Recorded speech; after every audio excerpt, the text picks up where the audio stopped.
So the idea here was to create a little girl's room where she's innocently reading a Halloween scary story.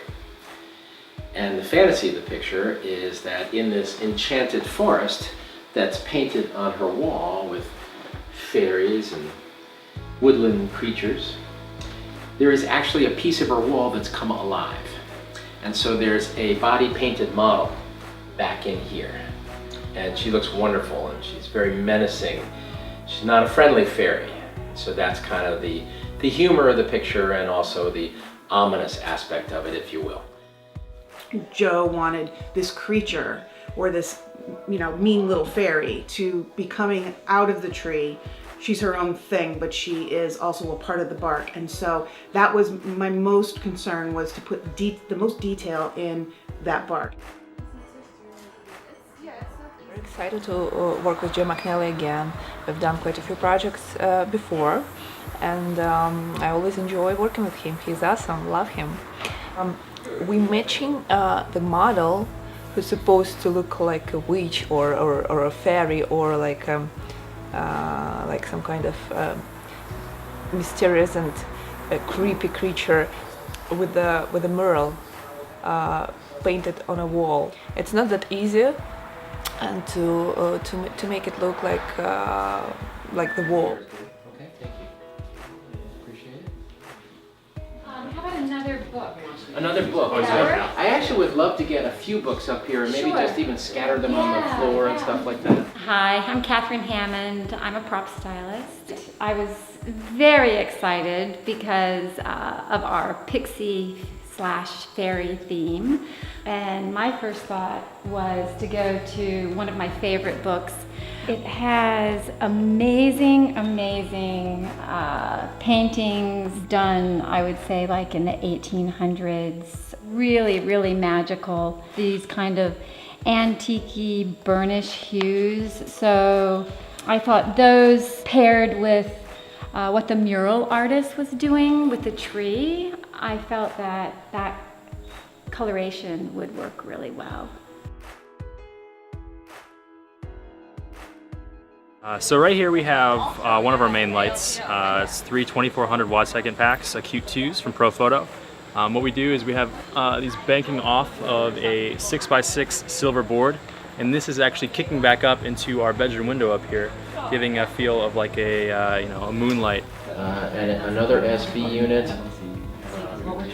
It needs a, if we don't have a snooty grid, get it like a seriously tight Honel, double cut of tungsten. The main thing with a situation like this is you're trying to make the room look plausibly lit, even though you are in fact lighting it. The main light in a room is oftentimes just an overhead kind of an arrangement.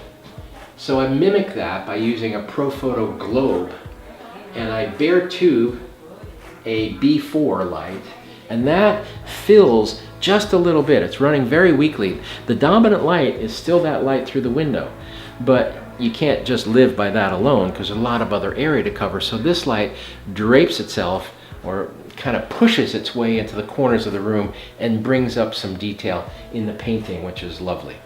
There's a simulated bedside lamp right here. We took the bulb out of it actually, and the bulb, or the job that the bulb would have done, is now being done by an SB910 with a Honel grid that's pumping right through here, and it is lighting up this lampshade. With the overall blue cast of the room, the sunset was going kind of drab and bluish. So another double cut with a 10-degree spot on a B1 fires up that sun. It matches the color of the fading sunset that's in the wall. And the warm and blue are playing nicely together. Perfect. And then one of the keys to the situation is the little girl she's kind of sneaking the fact that she's still awake. She's supposed to be asleep, and she's reading this book of Halloween. So she's going to be using a flashlight to read. So far, we are at 1, 2, 3, 4, 5 kind of key lights in here. Room lights, accents, details. And then outside are 3 big pops of light, which are coming through the window and creating the main or dominant light off the wall, which our creature will live in. That's where we are right now. We still have another couple of hours of work to do, and maybe a little more accenting. We'll have little bits and kickers of light, you know, here and there. That's nice. Pretty. Pretty. Beautiful.